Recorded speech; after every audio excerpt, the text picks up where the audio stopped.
What's going on, everybody? Welcome to the Word on Woodward presented by Raymond. Empower your purpose with Raymond. We're here every Tuesday and Thursday. Make sure you turn on your live notifications so you don't miss a single second of the Word on Woodward. But if you guys can't watch the entire show today, we do have a YouTube page for you to check out. You can catch up on past interviews, and we also have the show in podcast form. So check out Google Podcasts, Apple Podcasts, or Spotify. Again, we've got the Word on Woodward YouTube page where you can catch up on past interviews or listen to the show in its entirety as a podcast on Google Podcasts, Apple Podcasts, or Spotify.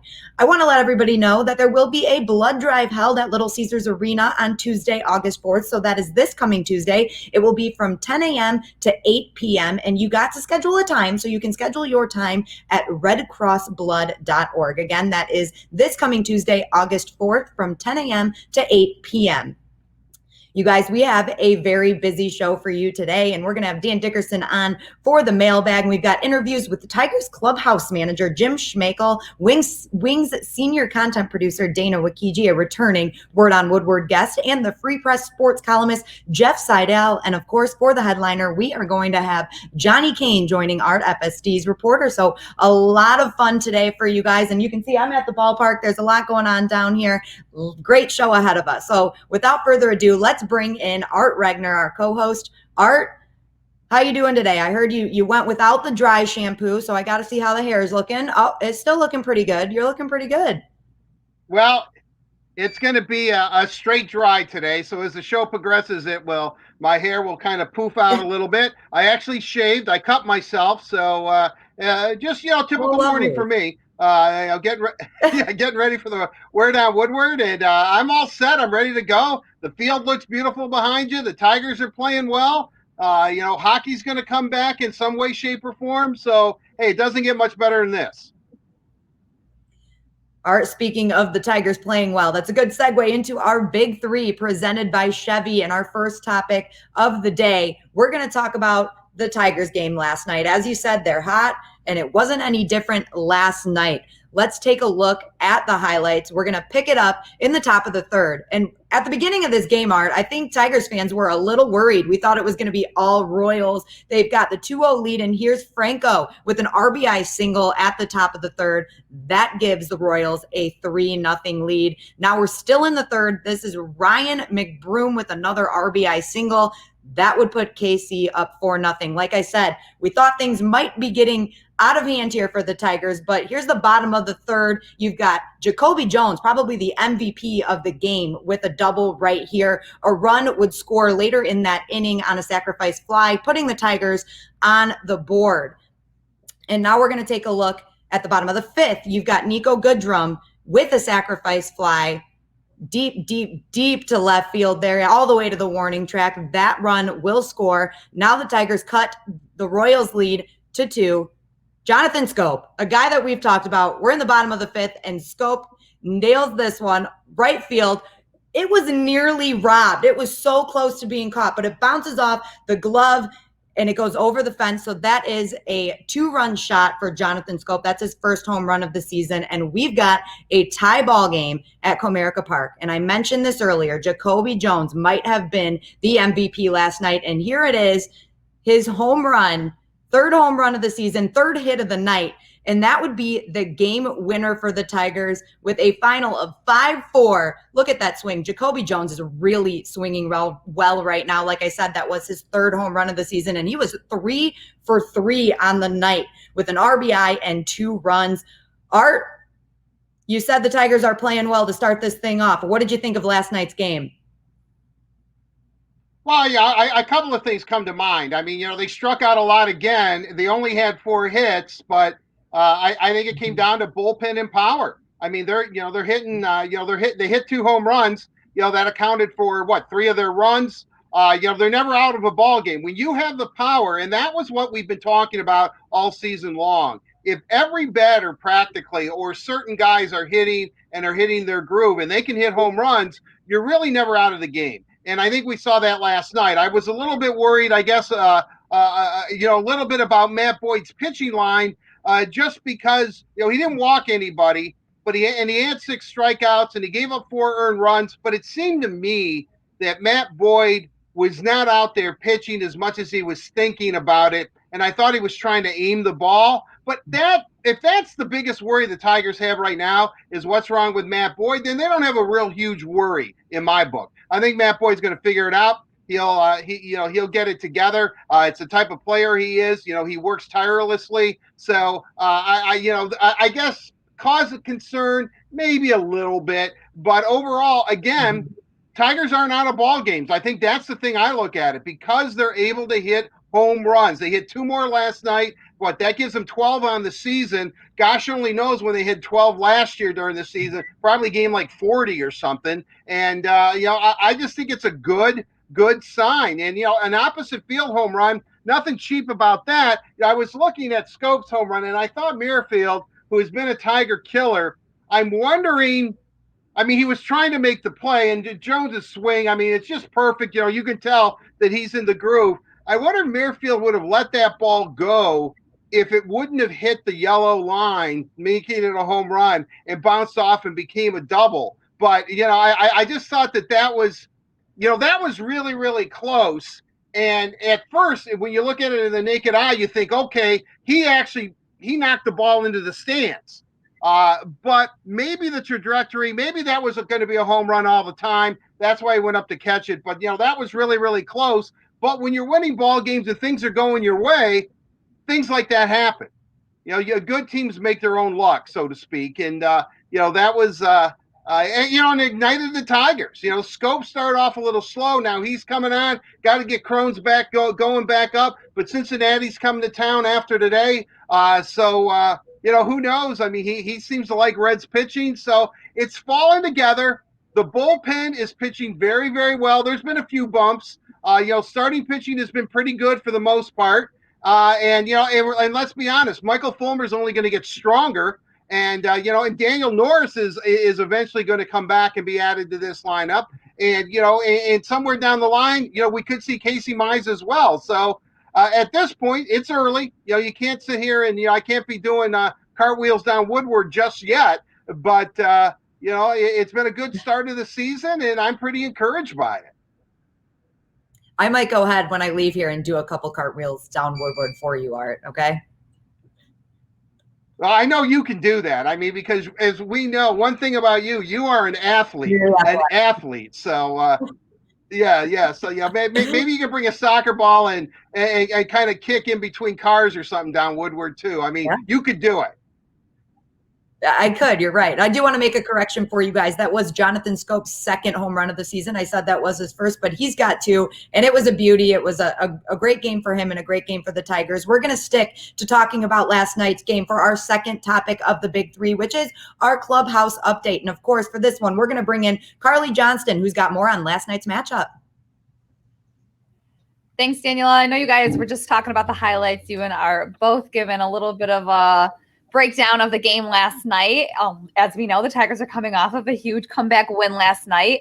And as you just mentioned, they're 4-2 on the season, winning their first 2 series, which is incredible start for the Tigers. By the way, I just like to point out that I called it after they lost their first game of the series against the Royals. I said they'll make a comeback and win the next 2. And look at them now. How impressive.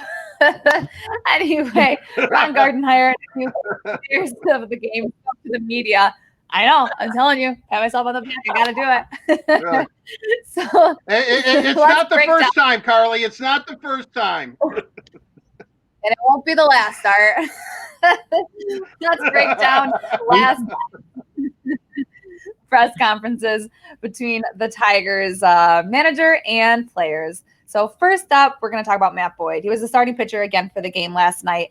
And it wasn't the worst game for Boyd, but again, it wasn't the most impressive game for him. He's had kind of a rough start this season.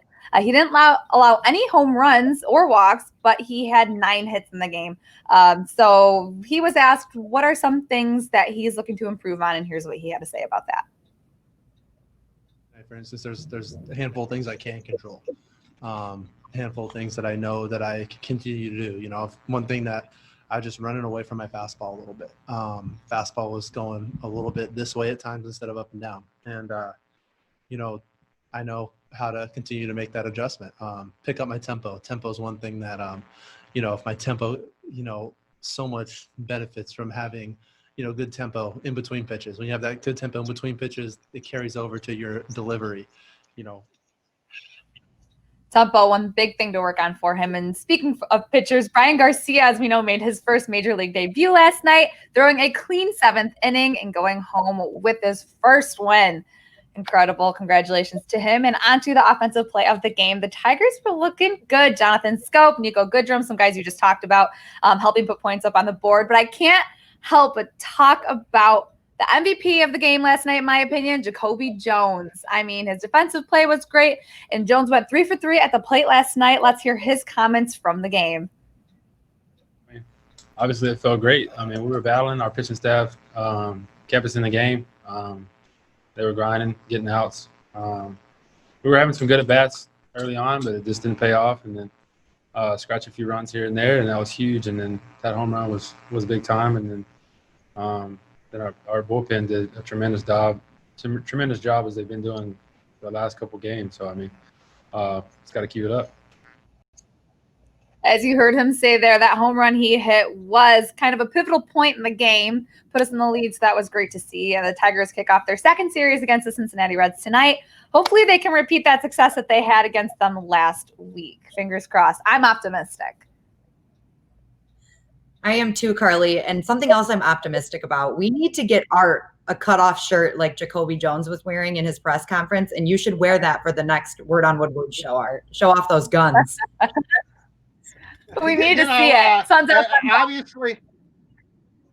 Obviously, I work out, as you know, very, very much. And yeah, give me the Jacoby Jones t-shirt look. I would definitely wear it. One thing I do want to say about Jacoby Jones, and I don't know, and I know that both of you cover the room, and I know we shouldn't be mixing sports a lot, but he's kind of that junkyard dog mentality that the Tigers talked about, that, that's how their team is. Well, I think he's the ultimate junkyard dog. And when I think ultimate junkyard dog, I think Tyler Bertuzzi. I think they're kind of cut from the same cloth, And so if I start calling Jacoby Tyler and Tyler Jacoby, I want fans to know why. I mean, he's got a little bit of bird in him, I think, or vice versa. So and you need players like that, obviously. And remember, Jacoby Jones is hitting out of the 9 slot. He's the he's the number 9 hitter. He was 3 for 3. They only had 4 hits. The other one was Scope's 2-run homer. So I mean, again, if you can get that kind of production, and Miggy's going to get going, and Nico Goodrum, is starting to find his groove. Crone's a real player, as we know. Scope. I mean, you look at a Candelario. Defensively, he's been great. He's going to pick it up with the stick. 1 through 9, especially with Jacoby hitting in that 9 slot, the Tigers, they're pretty formidable right now, and hitting for power. I cannot stress how being able to hit home runs keeps you in a ball game and changes the complexion of a ball game. Look, Kansas City had a 4-0 lead last night, right? So the Royals are probably feeling pretty good. Yeah, like we won 14-6, and we can keep getting on this, and and Boyd, they're the ace of their staff is, he's struggling a little bit out there. He's giving up some hits. So they're feeling good, and bam, bam, bam. Before you know it, the game was 4-4. I mean, how quickly did that game become 4-4? Very quickly, because of the home run. So, a lot of positives for the Tigers early on this season. Yeah, I think they have a little bit of confidence, a little bit of swagger starting the season off. So hopefully that'll keep the ball rolling, and they'll keep racking in those wins. Carly, definitely. Thank you, Carly. I mean, your confidence, your swagger. I mean, these are catching up with Carly's. I mean, the Tigers get up there and they say, "Wow, I'm invigorated." Yeah, I'm invigorated. Boy, that Carly Johnson, she's got me going. I'm ready. Well, I'm looking forward to hopefully tonight, but I'll catch you guys later in the show. Thank you, Carly. And you guys, Carly will be joining us later in the show. Make sure you're sending in your questions and comments wherever you are watching. Drop those in the comments. Carly will be looking for them. Now moving on to our third topic of today's Big Three. The NHL playoffs they're just 2 days away now. Saturday, the NHL will drop the puck on the 2020 playoffs. We've seen some exhibition games now. I'm amped up. We've got baseball going. We're going to have hockey going as well. I don't even know what I'm going to do with my weekends now. There's going to be so many sports to watch. Yeah, you're right. I mean, if you look at it, and I watched a bunch of these preseason games, and for some reason, I think the games in Edmonton seem to be better. It's better pace, or I don't know, the environment. Nothing against Toronto, and I'm not saying that. And it would be crazy because they're both stadiums essentially look the same. But I've been pretty impressed. I mean, and you know what? It's a hodgepodge. We've seen everything. We've seen teams that aren't known for score goals. Connor Hellebuck was great last night in his game against Vancouver. Certainly the Canucks are a good young team, and they have good young legs, but they couldn't get it past Hellebuck, and so that's going to be a factor. Chicago shut out St. Louis, and St. Louis is one of the favorites. So again, I think the most interesting thing is that you can't really read too much into one exhibition game that they're going to play, and there's some more today, and then the season, as you said, Daniela, starts Saturday. Is that they kind of ease into the season, and they were in playoff mode when the season was on pause in early March, but now the next game they play is a real game, and it's a playoff game. I don't care that play-in game, all that. These are the playoffs. I mean, I think even the league now has admitted this is a 2014 playoff. Each one of these teams that is going to play beginning on Saturday has a chance to win the Stanley Cup. They're 3 out of 5 series. They're going to be intense. So, and I think the pace of hockey has been really good. I think we're going to see a pretty good tournament here, and I'm really looking forward to it. But as far as saying, boy, this team looked good or this team looked bad, I don't think you can, because I think after a while, when a team falls behind, then I think the coach changes his philosophy. Is like, okay, we need some good habits. Let's work on our power play, or let's do power. I mean, they're not trying to win per se as much as they're trying to work and modify something or tweak something. But then on Saturday, it's all for real, and that's when it's really going to be fun. It's going to be a lot of fun, Art. And later in the show, Dana Wakiji is going to join us. We'll talk more about those NHL playoffs. That wraps up our Big Three for today. A big thank you to Chevy for presenting the Big Three here on The Word on Woodward. Chevy cares. That is why Chevy Clean dealers are committed to using enhanced vehicle cleaning measures with CDC-approved cleansers before delivering your vehicle after purchase or service. So when you're ready, you can find new roads with confidence. As I mentioned, you guys, Dana Wakiji is going to join us later. We have Jeff Seidel and Johnny Kane later in the show. But right now, we're going to bring in Dan Dickerson for the mailbag delivered to you by Little Caesars. Dan, how you doing? We've got a few Tigers games in the books here. Getting back in your rhythm? I know we're finally talking about real baseball games, not intra-squad games. So yeah, it's been fun. It was good to get a few of the road games out of the way in terms of just learning how to call a game off a monitor, getting used to it. And then it's so good to have the team back home. So yeah, it's great to have the season underway. There's been a lot going on, obviously, as you can try to play through a pandemic, but we're playing baseball. Dan, the first question I have for you is, how was your hot dog out of your hot dog maker that was gifted to you by Art? Actually, answer this one first, Dan. Look at this. Look how beautiful that is. Look at this happy guy eating hot dogs. We do not have food in the booth. Hold on. We do not have food in the booth. I have to admit, Art, I was skeptical. How good could it be making a hot dog in a toaster? Put it down. Art includes a note, a master tip. You get the hot dog out after one round, put it back in the other way, then put the bun in. You get a pretty crispy hot dog. The bun's perfect. We have no food in the press box. We have this. It's awesome. That's amazing. You know me, I'm a selfless guy, Double D. I'm always thinking for the benefit of others, and I'm just glad I could help. I mean, obviously, I can tell you've been eating some hot dogs. Looks like you put on a couple of pounds, but it's well worth it. And seriously, I'm not getting paid by the hot dog maker company, but I was skeptical too. And and the one thing about it too is they have a tray underneath after. I was at first when I first started, but now I'm addicted to the thing. They have this little tray Right. underneath the hot dog maker, and then you can tell that, boy, these things are really good for me because they're all kind of the drippings and stuff from what's coming out of the hot dog. And have you cleaned the tray yet, Double D? Have you cleaned the tray yet underneath? No, because you're going to want to do that. I figured no, this is just seasoning, right? Yeah, well, I'm telling you, when you get it, grab it, pull it out, pull that little red tray out underneath. And, it's kind of like a toaster, as you said, when you clean the crumbs out of that tray, because toast and all that stuff. Once every couple years. Well, you know what? Maybe I should do this too. You should probably pull that thing out and then take your hot dog and then kind of roll it in its own juices and then eat it. I'll bet you that will be a very flavorful little morsel.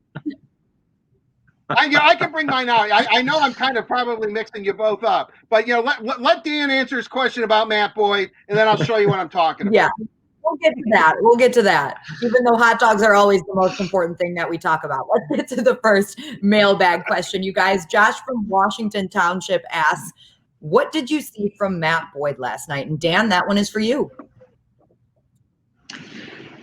I think we saw his post-game comments. He kind of touched on it. It's amazing how when pitchers they don't get into the rhythm of the game and they're working slowly and their pace is not good. I mean, Ron Gardenhire talks about this all the time for a reason, because he sees it. When you don't have that good rhythm and you're sitting back there taking way too much time between pitches, the whole feel of the game slows down. You're shaking off your catcher. As he said, I don't want to see bobbleheads out there. I think all of that matters.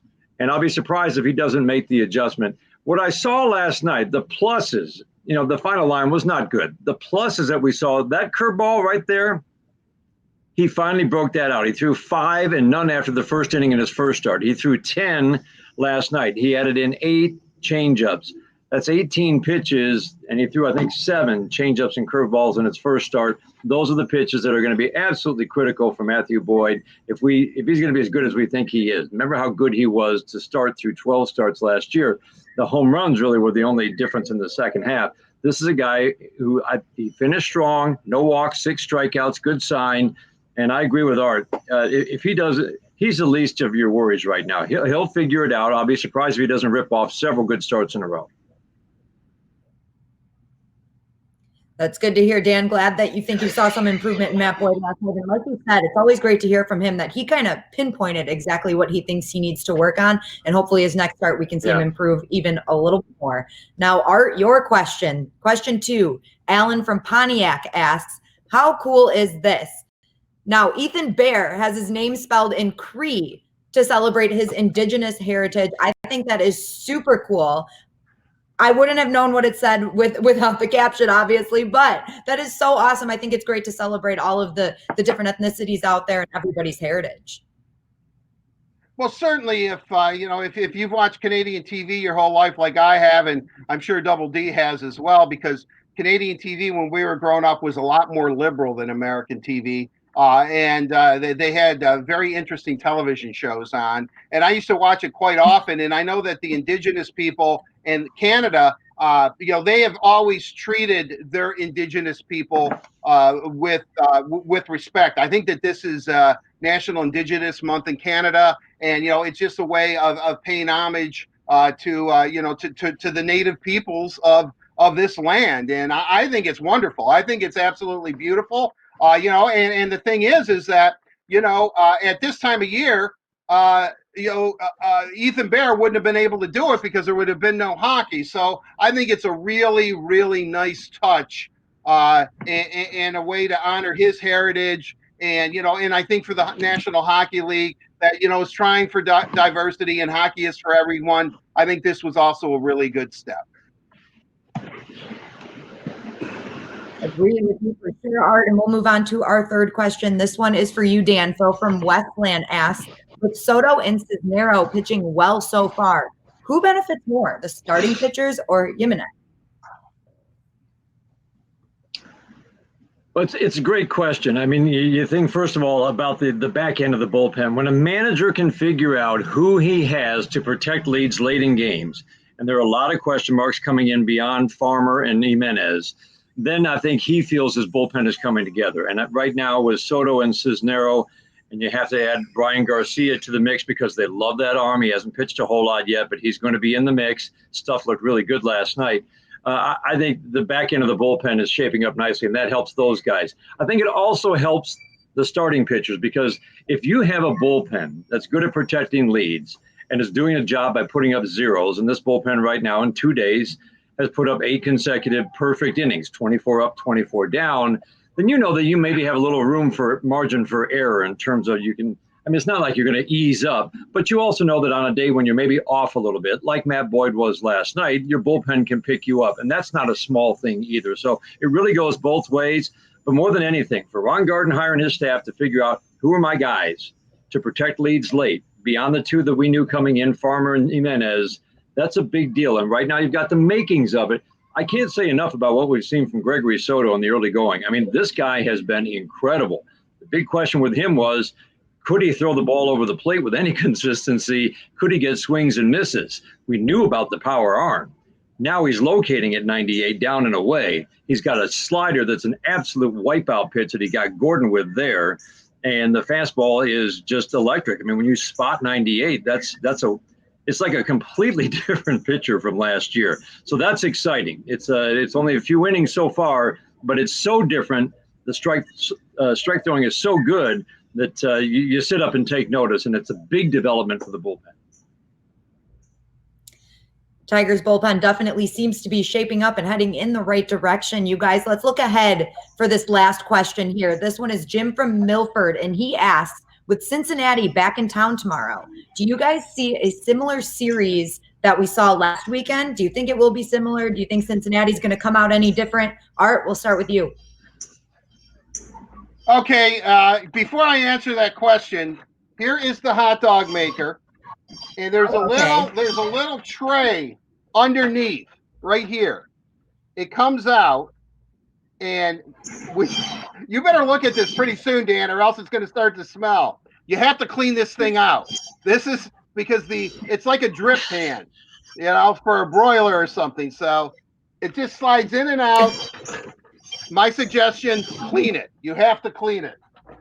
But they are delicious and they're wonderful. Now, speaking about the Reds coming back here, what's going to happen? Will they be red hot? No pun intended, because we just talked a little bit about hot dogs. The Reds themselves, obviously they're a pretty good hitting team. They've got good pitching. They're obviously going to want to be, and this is not a knock against the Tigers, but I think Cincinnati was feeling pretty good about itself. We're going to open up the season against Detroit. The Tigers, again, showing that power and good pitching, but bullpen-wise, took 2 out of 3. I don't know. I think the one thing that I've learned covering professional sports over the years is that sometimes there's a pattern, but this early in the season, the way things have fallen, I really don't know. Would I like to see the Tigers take 2 out of 3 from Cincinnati? Yeah, I think they're capable, but is it going to be a slugfest? Is it going to be a pitcher's duel? I'm kind of leaning on pitcher's duel at this point, and I think that the home run ball could be the difference. Whichever team hits the most home runs this weekend is probably going to end up being the team that's going to win this series. And as we saw last night, 4 hits by the Tigers, 2 of them home runs. They get 3 runs off them, win the game 5-3. I think at this point, the Tigers are playing a power game. They have power arms and they have power at the bat. So that's what I'm. I guess that's the way I look at it. I don't know how Double D feels.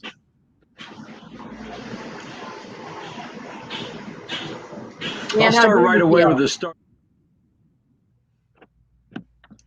I'll start with the starting pitching in Cincinnati. The Tigers will not see Luis Castillo, and they will not see Sonny Gray, the 1-2 starters last weekend in Cincinnati. Part of the reason the Tigers struck out 46 times. Those guys were dynamite. So they won't see the 1-2 starters. They will see, it looks like at least, Tyler Mahle, who's got a good arm, and Wade Miley, who has not pitched well going back to last September and in his first start for his new team. So that's if not a break, it certainly is different from last weekend and a plus, I think, in the Tigers column, if that's how it shakes out over the weekend. The other thing is the Tigers hit the Reds bullpen. The bullpen for the Cincinnati Reds, it looks like because they get so many swings and misses, one of the better bullpens in the National League this year. But they hit that bullpen on Saturday and Sunday and got to them for big home runs late. And to me, that was a big deal. The bullpen has not been performing that well for Cincinnati. They gave up a bunch of runs late to the Cubs. They held on for the win yesterday, but gave us 7 runs late. So that, to me, is something to watch this weekend. And Tiger bats need to get going a little bit in terms of we need to, the team batting average is under 200 right now. There are a few bats that need to get going. So look for Miggy, Goodrum, Candelario, especially to get those bats going to lift this offense. But to Art's point, the home run power has been impressive. 12 home runs through 6 games, Art. In the notes today, Yep. It took the Tigers 21 games last year to reach 12 home runs. They did it in 6 this year. That's the big difference in this offense. Well, going back to what Double D was saying, I was going to, if I remember, and I'm going back to ancient times now, where, the baseball World Series games were still played in the afternoon. But the 1968 Tigers, I believe their collective batting average was like 230, but they hit a lot of home runs, Right. So, and because pitching was a lot different. I don't know if it was the mound. Double D's the baseball historian here. But, back then, power was the name of the game. I can't help but, harken back to those days when I've watched the Tigers, these first 6 games that, this is a power team, and they weren't a power team last year. But they can hit the home run. Again, I think if you can hit the home run and you can get some guys on base and get some good at-bats and work the count, then you're not out of any ball game. You're just not out of any ball game because you always have that home run in the back of your pocket or the back of your arsenal, so to speak. I guess Double D got. I think the Double D just didn't agree with me and it said, "I'm over. I'm done. I'm history. I'm out of here." He was just sick of listening to you, Art. He's like, "All right, yep, game over. Got to go clean my hot dog maker." There you go. That's exactly what I was thinking. That's where that smell's coming from. I got to clean my hot dog maker. I got to clean the drip tray or the drip pan, whatever it is.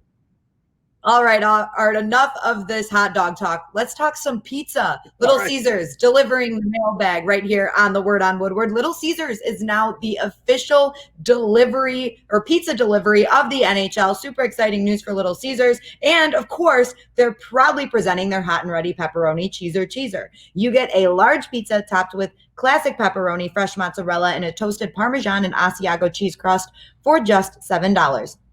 Try their no-contact pizza portal or delivery from Little Caesars today. Now, you guys, you can have hot dogs while you're watching baseball, but now when you're watching hockey this Saturday, you got to make sure that you're ordering some Little Caesars pizza through their delivery service. It's a great thing. I'm definitely going to get myself a cheeser and enjoy some hockey this Saturday. And of course, we're going to talk some hockey with Dana Wakiji later in the show. Jeff Seidel will be joining us to talk more about the Detroit Tigers, and Art will sit down with FSD's Johnny Kane. And of course, more Tigers talk there too. A lot of Tigers today, you guys. And like I said, ahead of the NHL starting this weekend. Right now, though, Carly sat down with a very, very interesting guest for this edition of Catching Up with Carly. So let's give it to her.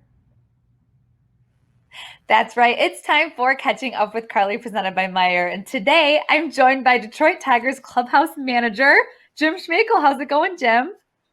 It's going. It's busy, but it's going good. Absolutely. I know you have one of the busiest jobs on the team. What does your day-to-day look like right now? It's really like a normal season. We a big part of our operation is food because the players are here so long, all day long.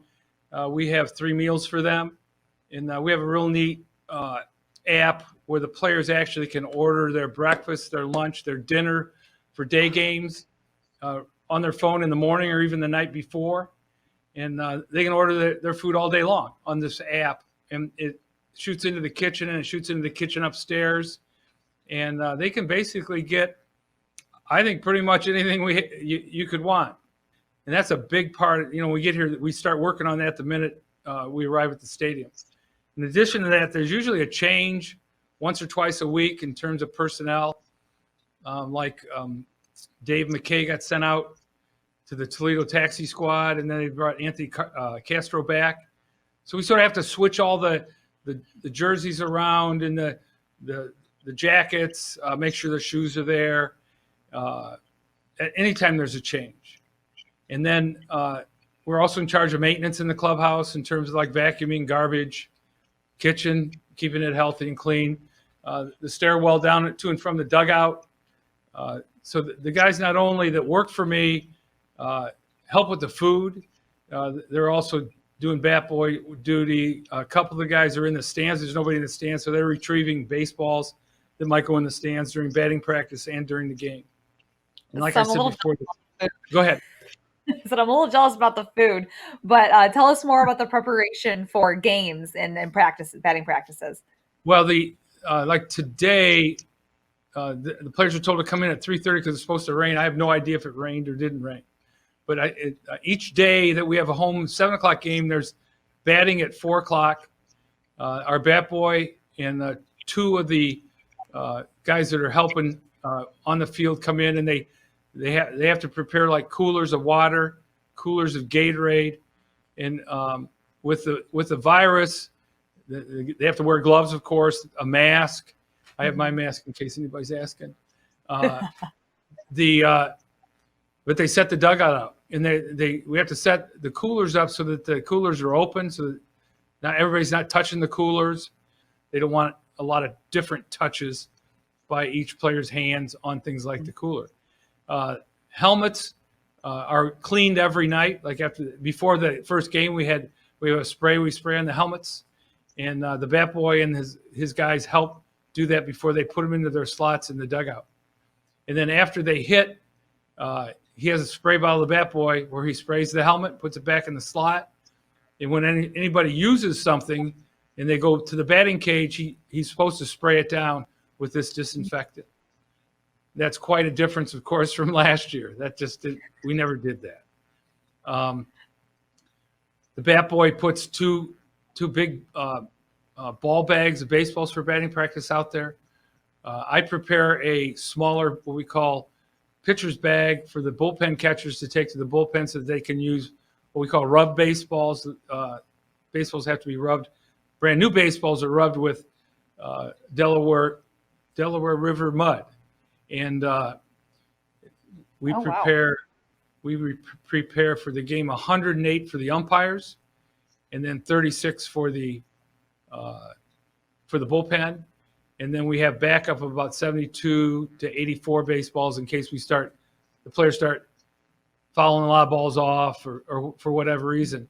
And it's sort of crazy because the first night we used 167 balls, and then yesterday we used 102. So we must have fouled a lot of baseballs off that first night. Of course, there were a lot of runs scored. It was 20 runs were scored between the two teams. And when the game starts, the umpire room guy, who happens to be my son, Brian, he runs the balls down to the umpire room. Mark Cave, Brian, and myself, we attend to the umpires' needs. They are also on the Red Card app, so they can order pre-game food and post-game food, and that's all. It's all part of today's age with the virus. Each player that orders something, each umpire that orders something, it comes in a plastic container, just like if you went to, say, Maggiano's and you ordered something to go, they would give you your food in a plastic container. Wow, very jealous about that one. I'm emphasizing the food, but getting back on track. Game time. Pardon me? I said, are you hungry? No, not at all. I can't eat anything after smelling the food. It's really good food, but when you're around it, you can't eat it. It's just there. Dude. You've been with the Tigers for over 40 years now, and I know this question is going to be hard, but do you have one particular memory over your career that stands out as your favorite? Well, when we won the World Series in '84, that was right about the time they started going to the White House, being invited to go to the White House. And we didn't get invited because it was like prior to when that started happening. In '86, Darrell Evans came to me And he said, because teams were going to the White House to shake hands with the president, he said, anyway, you think we can get an invite to the White House? And I said, I'd try to check. Ernie Harwell, who we all love and miss, suggested I call a gentleman by the name of Dale Petrosky, a native Detroiter Tiger fan that was actually like the traveling secretary for Ronald Reagan in Washington at that time. He eventually was president of the Baseball Hall of Fame too. And I haven't seen Dale in a few years, but he helped connect us with the White House. And I was able to go to the White House and have lunch in the just outside the Oval Office. It was really neat. And Wow. that stands out above everything. Besides the championship in '84, just as on a personal note, that was really neat and a fun thing to do. Which player has had the most peculiar asks? So maybe they just want like green M&Ms, or if they want something that you were like, oh, that's strange. The most persnickety guy was Todd Jones, because he would it wasn't what he asked for. He just loved throwing stuff in the stands, and he loved throwing candy bars in the stands and gum and seeds. And I was afraid some people would get hurt by the projectiles, but he just loved it. That was just his character. Besides that, no, I can't right off the top of my head think of something. Something might come to me before we finish though. But I just remember Todd Jones' antics in the bullpen. That's a good one. Okay, who has the messiest locker and who has the cleanest? I would say the cleanest. There's a couple guys over my entire career. Two guys. Alan Trammell didn't even want you touching anything in his locker. He wanted his shoes in a certain spot, and he didn't want. That was his personality. He didn't want anybody doing something for him that he could do. And I'm sure I could name a couple more sloppy guys if I thought hard enough. I won't mention Jamer Candelario. No, he's got stuff everywhere. Oh, got another one. Nico. Nico's got stuff everywhere too. And he gets stuff every day. Clean up after yourselves. So, yeah, well, again, in this virus age, the clubhouse guys are supposed to have gloves on, and we ask the guys to please be as neat and organized as possible because we're not supposed to touch everything. And so I spend sometimes the first half hour I'm here just going around and taking extra stuff out of the guys' lockers and putting it back in our storage room. Good to know. This is funny to see the other side of the guys that fans don't see, but you do. All right. And I know this season we've been talking about, it's been a little different with the pandemic. How difficult and what was it like moving everything from Lakeland to Detroit and starting a camp? Well, first of all, my wife Linda and I stayed in Lakeland when the whole thing blew up and everybody went home. And I think I was actually told they wanted everybody going home, and I just felt safer down there. And and all my work stuff was down there because we left everything because we were supposed to go back to Lakeland. So I literally went in every day, and over the years I've accumulated a lot of stuff. I got it reorganized. I'm very happy about that. And in fact, I got the phone rang. It was Alan Trammell, and he wanted to know if I knew what was going on. And I said, well, it sounds like we're coming to Lakeland. And the rumors are it might be as early as Friday or Saturday. They're going to ask people to show up. And he was happy to hear that we might get started. And literally within an hour, I got a note that I need to get a hold of Al Avila and John Westhoff, David Chad, and a couple other people. There might be a phone call about what we're doing. And when I got on that phone call, Al said, we're going to start in Detroit. Now we're talking Tuesday, whatever it was. It went from we're starting in Lakeland because everything was set ready to go in Lakeland. All the jerseys, all the players' equipment were in all their lockers, every one of them. We hadn't changed anything. And I said, when do you want us back? And he goes, well, first workout on July 3rd. And I start counting. I'm going, oh my God, that's like 8 days away. And still had to get a truck down there. It turned out we got 3 moving trucks. I had nobody to help load the trucks. And I Mark Kay's my assistant, and I got him, Craig Shepard, to come down with Dan Ross, who works on the visiting side. Got them to fly down on Wednesday, late in the afternoon, to start packing everything for the truck that was going to be there Thursday. And then there was another truck going to be there Friday. And fortunately for me, there are people in Lakeland were outstanding. I called Ron Myers, longtime friend who runs the Lakeland Ball Club in the area, the whole Tiger Town complex. And I said, any of your people available? Because they weren't even coming into work. I hadn't seen anybody. Right. They were doing their work at home.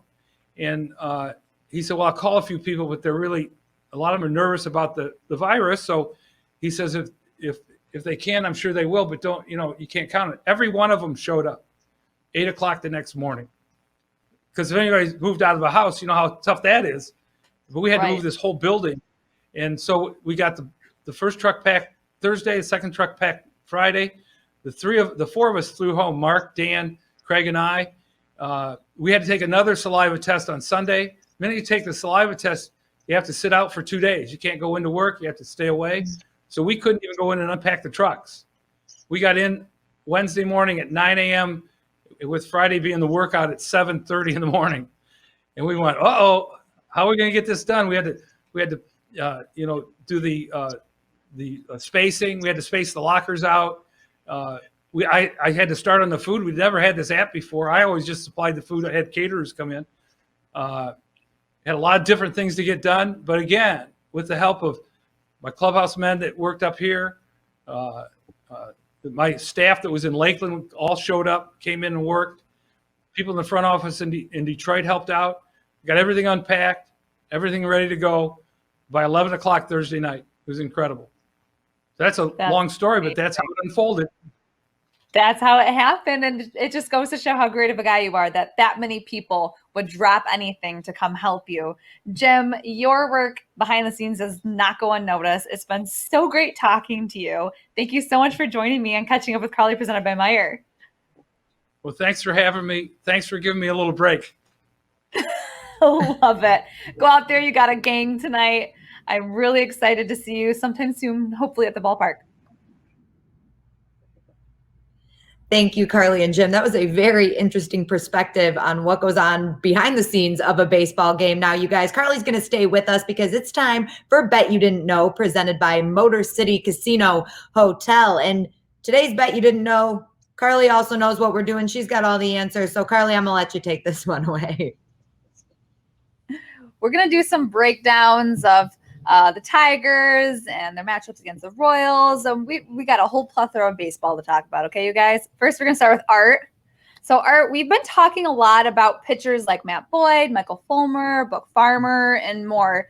I know we have a few other ones to talk about, but today I want to highlight Joe Jimenez. What have you been seeing from him?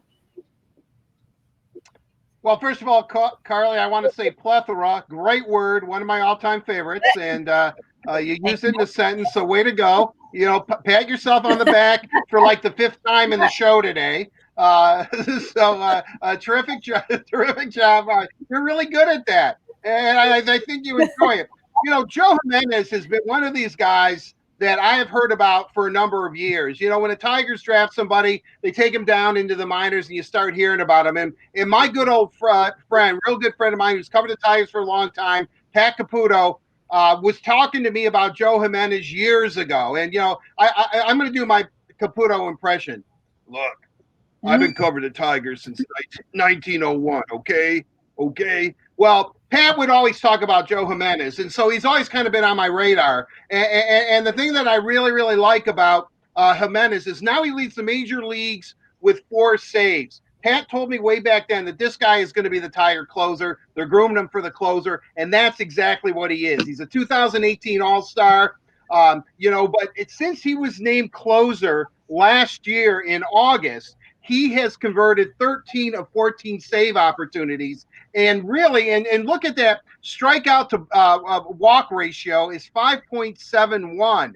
That is amazing. And the thing is he might not be getting the strikeouts that he likes at this point, but he's not walking anybody. He has great control. He mixes his speeds up. His fastball's averaging 94 miles an hour. His slider is averaging 83 miles an hour. He keeps hitters off balance. Even if they know with a pitch that's coming, if he hits his spots, And that's it. We hear from all these pitchers all the time. It's location, and Joe Jimenez has it down. As a matter of fact, based on what Matt Shepard and Jack Morris were saying about Jimenez and how much he wants the ball, he wants to be the closer, he wants to go into that ninth. I am now have a new nickname that I'm debuting right now.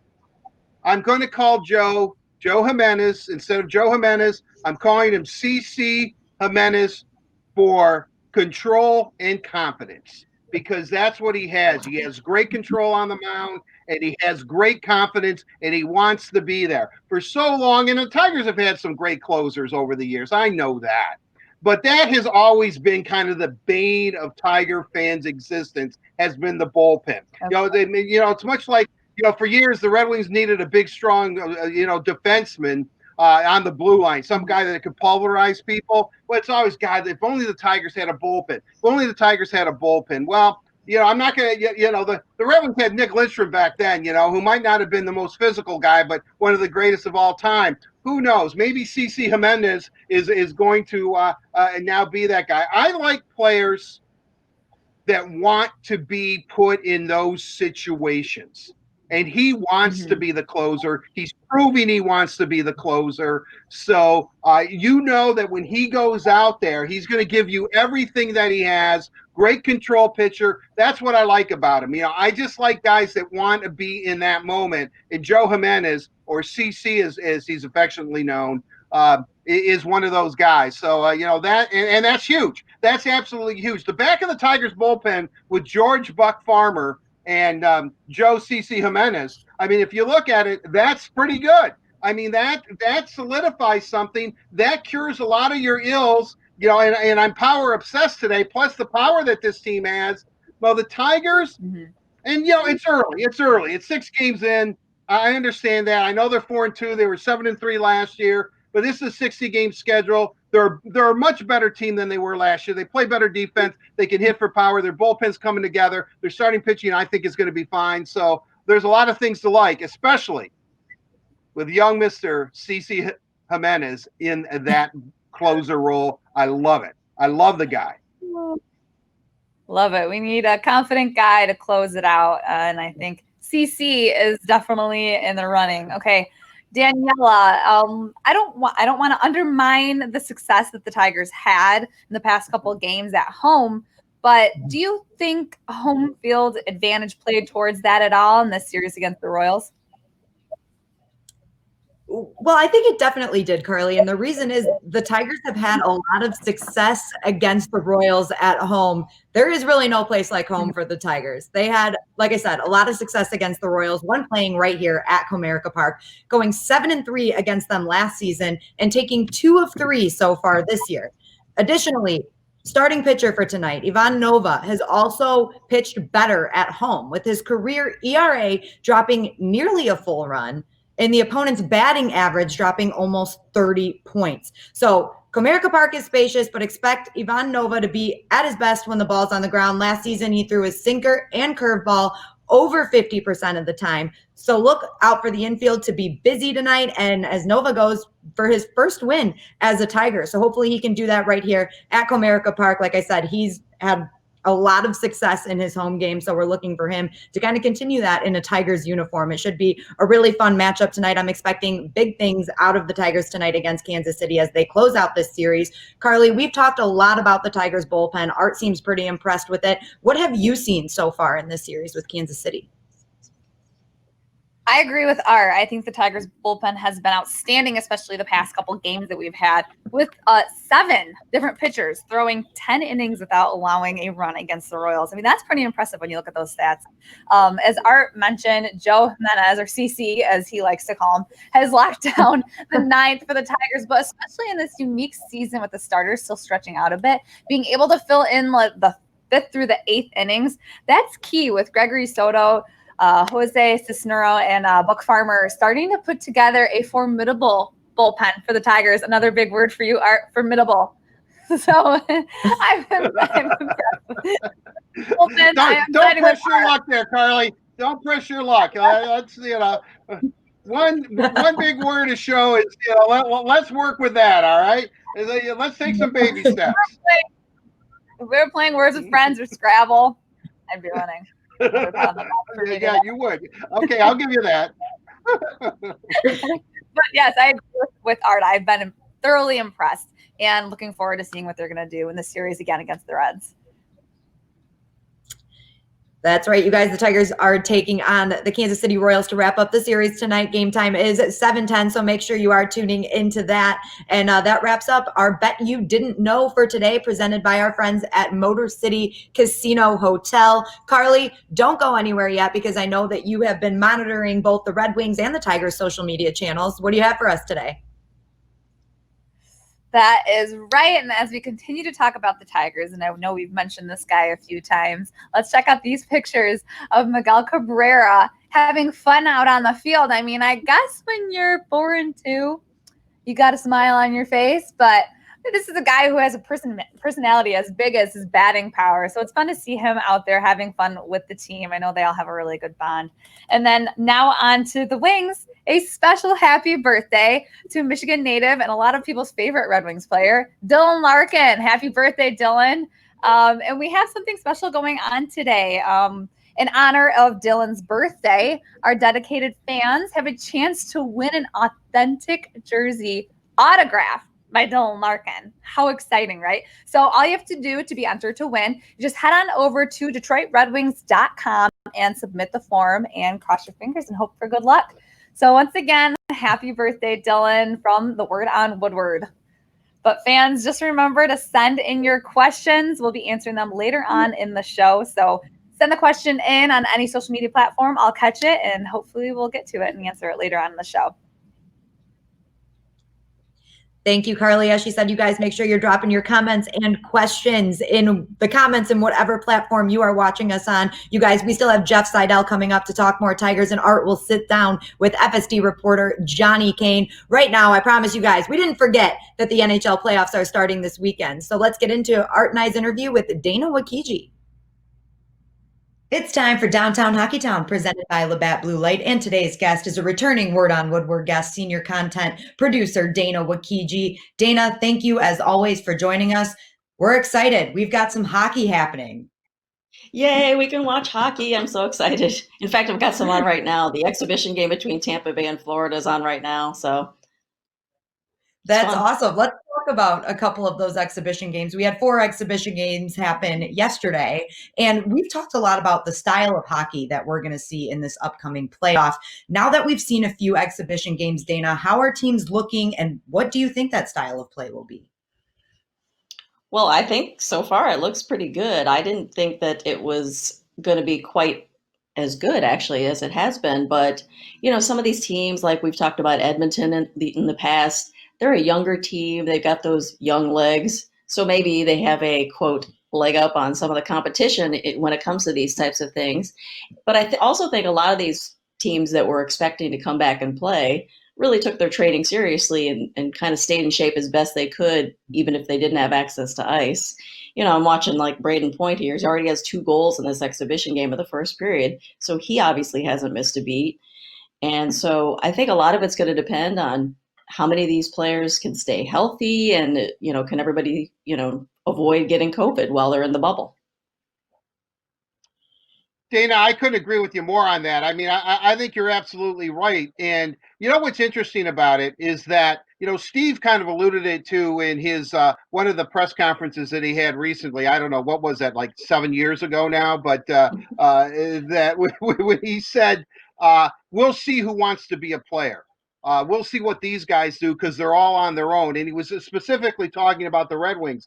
But I think what the league did was, even if a lot of these guys were sitting around eating bonbons on the couch, they gave them enough lead time where they could get off their fat butts and actually start working out. And, they had time before training camp. They gave them enough time to work out, I guess is what I'm saying, because I agree with you. I think the quality of hockey, and we'll see. I mean, the adrenaline's going. They're back out on the ice. They're playing. I don't know how much you can read into a first game, but we'll see exactly where it is. But I'm pretty impressed right now with the level of play. I am too. And so if it keeps getting better from here, then it's going to be something great to watch throughout the summer. So let's hope so. And let's hope everybody stays healthy. The thing I'm worried about is like, okay, they've been told, you're not allowed to really high five or all these other things, but these guys have been playing this way all their lives. How do you not react when somebody scores a goal? How do you not just jump in his arms? That is going to be a big change, Dana. Like the celebrations after a goal, especially if it's, let's just say it's an overtime game winner or something like that. How are you not jumping all over your players, tackling them, high-fiving the goalie? It'll definitely be interesting. That's an interesting point to bring up. Something else Art said that I found interesting is that can't really read into the very first game. And something that I thought of was preseason games in a normal year. We don't really season games very much, but now we've got these exhibition games leading up to a 2014 playoff. Do these exhibition games mean more than your normal exhibition games? I think they do, just in terms of getting that game speed, because you can practice and you can scrimmage against your own teammates all you want, but it's until you see somebody in a different uniform on the other side that really gets you going and that you really get those competitive juices flowing. Sure, in practice you want to beat your own teammate, your goalie, and score on them, but it's not quite the same as scoring on, like yesterday, Philly and Pittsburgh. I mean, of course they want to score on each other. They hate each other. That's the way it's supposed to be. So I think that it helps get game shape and the competitive juices truly flowing. Dana, before we get into specifically the type of hockey we're going to see since the Red Wings are in Phase 5, I know I get asked all the time, and I'm sure that you get asked this all the time.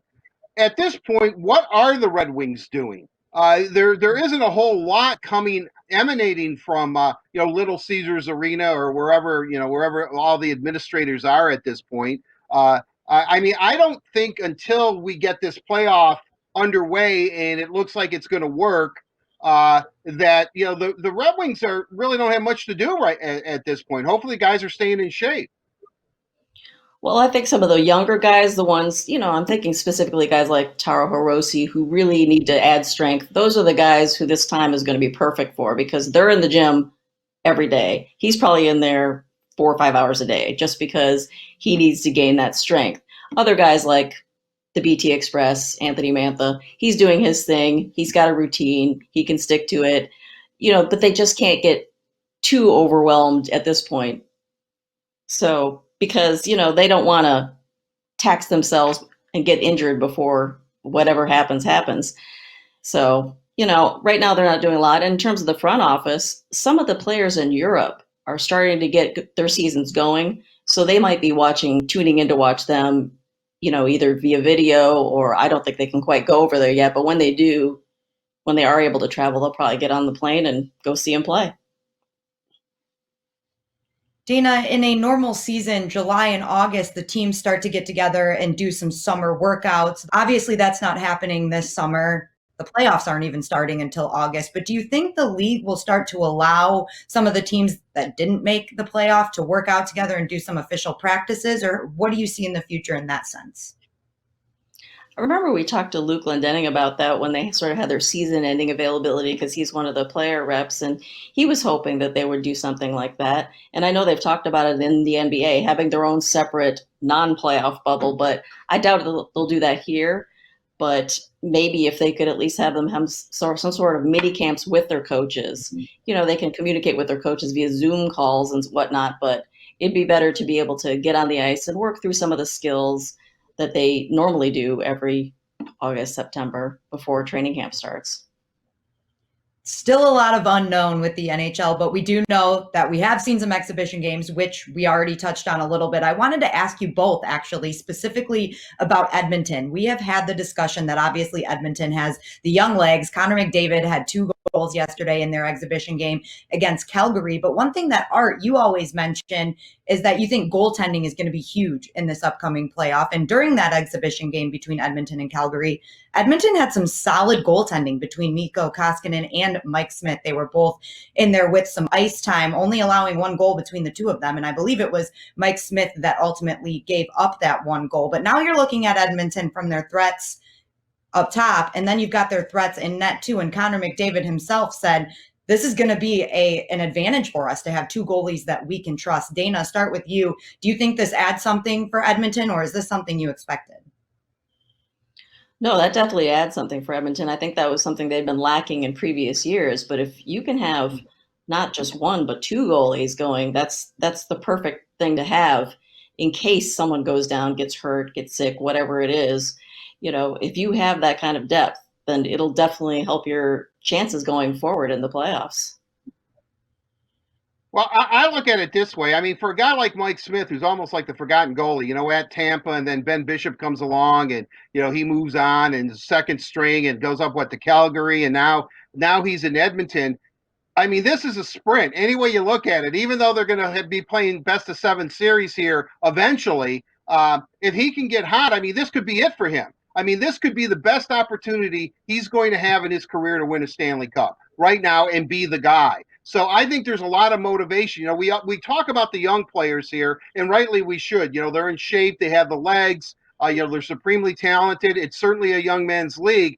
But I really think some of these veteran guys who look at this opportunity are thinking to themselves, I'm really, really close. And especially if you're one of these teams that weren't in the top 16, meaning you're not a playoff team and suddenly you are, I think there's a lot of incentive. I think there's a lot of incentive for a lot of teams. That's why, seriously, I think this is wide open. We talk about goaltending. We talk about, who plays the best defense, who has the young legs. I think all of that is going to be a factor. But I think when it's all said and done, I think it's going to come back down to individual motivation and desire. Who really, really wants it? And that's something that, as talented as the three of us are, I think that's something we just can't judge. I mean, that's why I think that that's why it's going to be a lot of fun. Truthfully, heck, I'm watching Philadelphia, and I'm thinking, you know what? Don't sleep on the Flyers. And then I'm thinking to myself, I could name off all 16 of these teams and say don't sleep on them. You know what I mean? I mean, each team has something going for it that if they're able to put that specific thing together, they could make a run and win the Stanley Cup. I mean, and that's exciting from a fan's perspective. But it also is a great unknown. I think we really are in, a great unknown. And I guess that's how 2020 is probably going to be labeled as a year, the great unknown, because we just don't know. But I do know if they can pull it off, and I hope we are in for a really good ride. So with that said, Dana, who ends up winning this thing? Who shouldn't we sleep on for sure? You should definitely not sleep on the Colorado Avalanche. They've got Nathan MacKinnon, one of the Hart Trophy candidates. I mean, he's an unbelievable player he's been in the league since he was just a kid, and now he's still only 24, 25 years old. And he's an incredible guy and player. And so he's got a lot of talent around him. So unfortunately for Detroit fans, they don't want to hear Colorado's great, but they actually are. And then, you never know. With a season like this, maybe this is Tampa Bay's time to finally take all that talent, put it all together. They got Vasilevsky in net. He's unbelievable. And maybe this is their time. I don't know. But like you said, you have to watch and see because it is anybody's game. Well, Dana, we'll find out soon enough. The NHL is going to drop the puck on the 2020 playoffs this Saturday. We're all really excited. And Dana, we will definitely be having you back soon to talk about what we see out there and what the competition is like. As always, thank you for joining us. And a big thank you to Labatt Blue Light for presenting Downtown Hockeytown. Labatt Blue Light, refreshing Canadian Pilsner. Visit your local retailer when safe to pick up some Labatt Blue Light. Thanks again to Dana for joining us. We'll definitely have her back on once these playoffs get underway. Art, I know you don't like it, but we have had a lot of guests picking the Avalanche to win it all. How do you feel about that? Well, I think it's a testament to Nathan MacKinnon's a great player. I think that number one, that's part of it. They're a good young team. Cale Makar, patrolling that blue line, and he's obviously at elite level. I think they're a good young club. I think that what we found out is that teams that are young, and that's why people like Edmonton, obviously with Connor McDavid and Leon Draisaitl. That they're starting to go that way. But again, going back, I know we just had Dana on, and I had a great filibuster in the middle of that interview there. I was even telling myself to be quiet, but and that doesn't happen very often. But just get to the point. But like I'm trying to right now.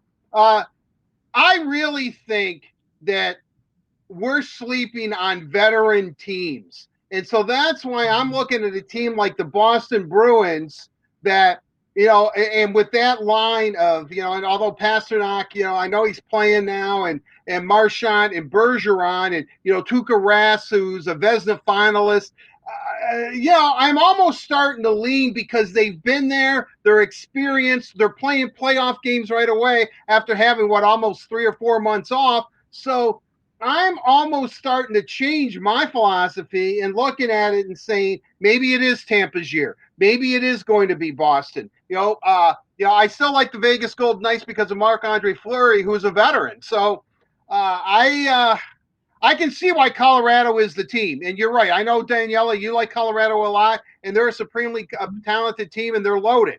And McKinnon is a cut above. But with all that said, I'm beginning to think 3 out of 5, you got to hit the ice skating or running, so to speak. I think if you're a veteran team with experience and you know what it takes to win, and you have the desire, and it's definitely going to be a sprint no matter any way you look at it, that might be a distinct advantage. And so I'm starting to refocus and thinking maybe a veteran team has the advantage going into these playoffs. I like it, Art, switching it up on us. You like the fresh young legs at the beginning. A few exhibition games in, you're already going with the veterans. I like it, though. I like it. We'll see what happens starting Saturday. The NHL playoffs, like I said, will drop the puck this Saturday. We're all really excited for it. And, of course, we'll have all the news for you right here on the Word on Woodward. Right now, you guys, we're going to get back to baseball. It's time for Brush Street Beat, presented by our friends at McLaren. And, you guys, we have a first-time Word on Woodward guest today. Sports columnist for the Detroit Free Press, Jeff Seidel, is joining us. Jeff, thank you so much for taking the time to join us today. Well, thank you for having me. Yes, we are really excited to have you. We're going to talk some Tigers baseball. 6 games into the season, Jeff, and the Tigers have really raised some optimism here in Detroit. What have you thought of this team so far? Well, first of all, what's amazing is 6 games in, we're already 10% done of this season, which is kind of amazing. Right. I mean, they're 4-2. They're playing fantastic. They're getting timely hitting. The bullpen in the wins has been just incredible, and you're getting different people contributing seemingly every day. Jeff, when you look at this Tiger team and you start to think about it, certainly defensively they're a much better team. They're not the same team that lost 114 games. I think if you lose 114 games the next season, you better not be the same team. And so the Tigers have done that. But the thing that has been most impressive to me, and we can get into the pitching and all that, has been the power. I mean, Scope and Crone, at least early on, look like they're very, very good acquisitions in the free agent market. Well, they're legit major league hitters, and both have contributed in a huge way. And then you can throw Jacoby Jones in the mix, who has had this resurgence. I mean, yesterday, 2 doubles and a home run. But it's not just that. It's also the vibe this group of free agent acquisitions has brought to this team. I mean, a lot of people talk about Cameron Maybin in right field and what he's brought to the clubhouse, the camaraderie. So, and yeah, it's easy to have camaraderie when you're winning, but it's been some fantastic acquisitions, including Romine, who's playing catcher. And now you have these young pitchers with a veteran catcher who can go out and say, come on, man, get your head together, that kind of thing. So it's all 4 of those guys have really did a big contribution to this success. Jeff, let's talk a little bit about pitching. You've seen most of the starters now, aside from Dario Agrazal and Daniel Norris. Who has impressed you so far the most? Well, Matthew Boyd has struggled in a big way. The starting pitching is actually the biggest problem right now. I mean, and you have all these young guys in the minors. Spencer Turnbull, who some people think could have the best stuff on the staff. He went 5 innings, I believe, last time he pitched. He has been the best, but that's actually the crazy thing about this is it hasn't been the starting pitching. It's been the relievers. It's been the timely hitting. It's been the improved defense. But then you also have all these young kids in the minors who could come up at some stage and help, and a Daniel Norris, who certainly can come up and help as soon as he's healthy. Yeah, it's interesting. You bring up the young arms. We always hear about Casey Mize and, Matt Manning and Tarek Struble and, obviously Alex Faedo. I was comparing him to the Braves of the late 80s as far as maybe starting pitching Certainly. somewhere down the line. And, and I guess my question to you, Jeff, covering sports all these years, I think the biggest question, and fans ask me a lot, and I'm sure you get it, is when is it time to bring up your young talent? When do you bring them up? And I know there's rules and regulations about service time or time served and all that kind of stuff. But what is your philosophy? I mean, do you would you, if you were, let me put it to you this way, Jeff. If Jeff Seidel is manager or general manager of a club, and you've got a young talent, and the rules are all cool and all that kind of stuff, that side of it, are you a guy that says baptism under fire? Or are you more like a Ken Holland who says, well, I'd like to have them overripe, let them stay in the minors a little bit longer? I actually wrote today that as soon, I think they should come up. And especially, this is a different team. I mean, you're talking, they have this great, warm, welcoming vibe in this clubhouse. They're winning. They have veterans at catcher, first, second, right. Other people are coming in. Now you actually have some holes in the starting rotation. Bring these guys up as soon as you can, service time. I don't want to wreck this year, but as soon as you can, bring them up, because this is the perfect environment for these guys to get exposed or to get their feet wet. And there's no fans in the stands, so you don't have this added pressure. There's no expectation on this team that they're going to win. So you don't have Casey Mize feeling like he has to be the ace of the staff. Matt Boyd is still there, even though he has struggled. I think it's a perfect time to bring these guys up, as long as you don't screw up service time. Skubal, I think he's really, really good. I've seen him a bunch. I mean, Mize, Skubal, Faedo is this competitive guy. Manning is super competitive.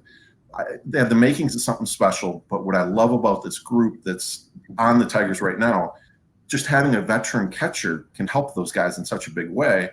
And you might not have that. All those free agent acquisitions are on one-year deal. So if they're gone after this year, the team next year might be way worse because you don't have these veterans. It seems like a perfect opportunity. Back to hitting, Jeff, for a minute here. You mentioned some of the guys that are hitting really well right now, like CJ Cron, you've got Austin Romine, Jonathan Scope, and of course, Jacoby Jones. But Miguel Cabrera, I don't want to say he's struggling, but he hasn't yet seemed to find his groove. My question for you is, do you think he will find his groove? How long does something like that take? And hey, the Tigers are going to be extremely dangerous if he can find that groove. Oh, absolutely. I forget. I mean, I was at the game last night. I think he's 2 for 20. Yes, he's struggling. I saw him in spring training, the first spring training, and he looked, he had lost the weight. He was turning on balls. I saw him in the summer camp, same thing. I am surprised he has struggled like this, but it's not just Miguel. Christian Stewart, Candelario. Christian hit a home run, I think it was 2 days ago. That's the weird thing about this team. It's striking out at a ridiculous level. They're getting timely hitting, timely home runs. That's what's kept them alive. If any of those other guys start to heat up a little bit, man, they could do some damage. And in this year where you have an expanded playoffs, a team that's 500 might make it. So it's a really intriguing year, but they have to hit.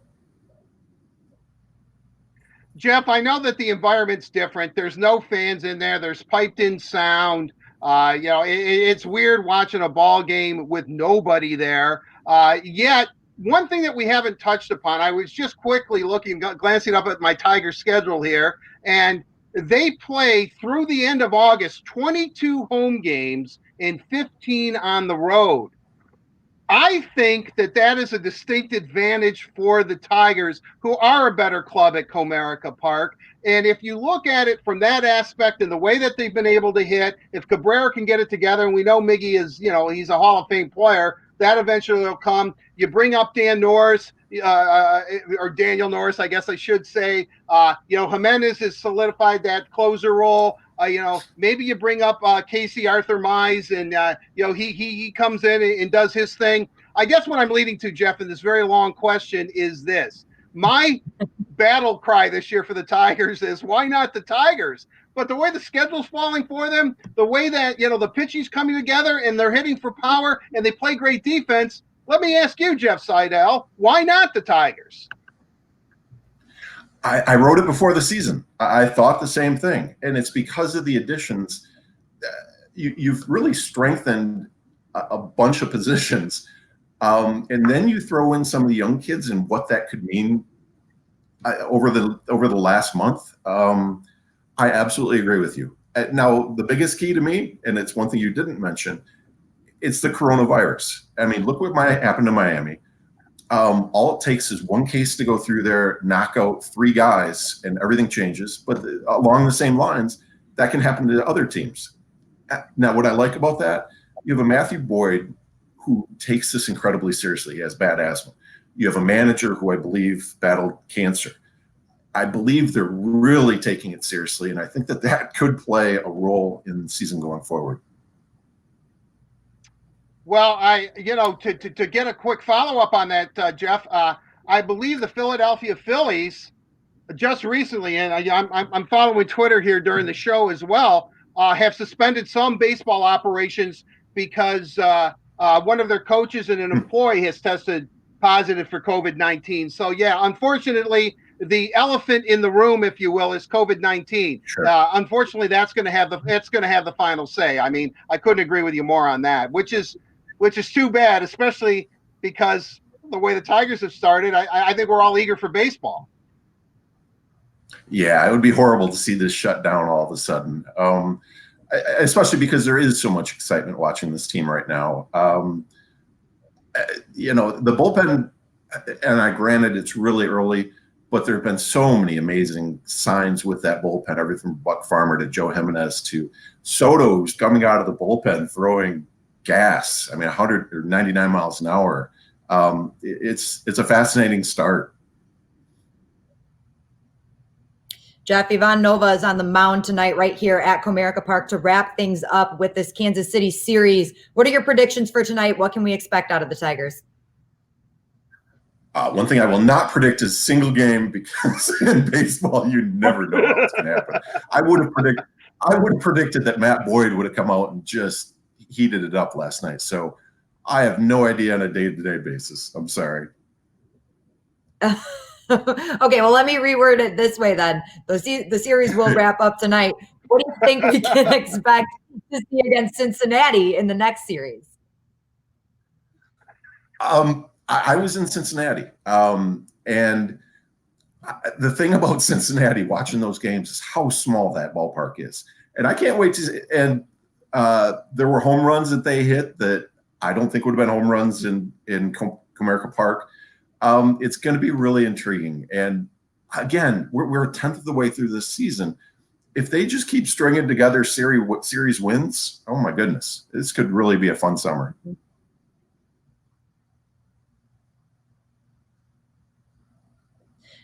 Well, Jeff, thank you so much for taking the time to join us today. It has been great to have you. We will definitely be having you back as the season rolls on, and we're hoping for some more wins. Like you said, stringing these series wins together, it will be great. Again, thanks for joining us. And a big thank you to McLaren Healthcare for presenting Brush Street Beat this week and every week right here on the Word on Woodward. Art, great to catch up with Jeff. I like everything that he had to say. We all just keep getting really excited for this Tigers season. I don't know. I don't know how much more excited we can be. What about you, Art? Well, I'll tell you what. I can remember going to the 2002 traveling with the Wings for the Stanley Cup, and they ended up playing the St. Louis Blues in the second round. And what I found out really what was interesting about that is that everyone in St. Louis was coming up to me and saying, oh, well, the Red Wings got it. The Blues aren't going to pose a problem. You guys are going to go through this. But in baseball, if it were the Cardinals, then they would give the Tigers everything. And my point and why I'm telling this story is that in St. Louis, they kept telling me what a great baseball city they were, how they're really into it, and they're the best fans and all that. And I said, well, Detroit's a professional city. I mean, we have all four majors. Plus, if you throw in, the Big Ten conference with Michigan and Michigan State, which are almost pro teams in my book. So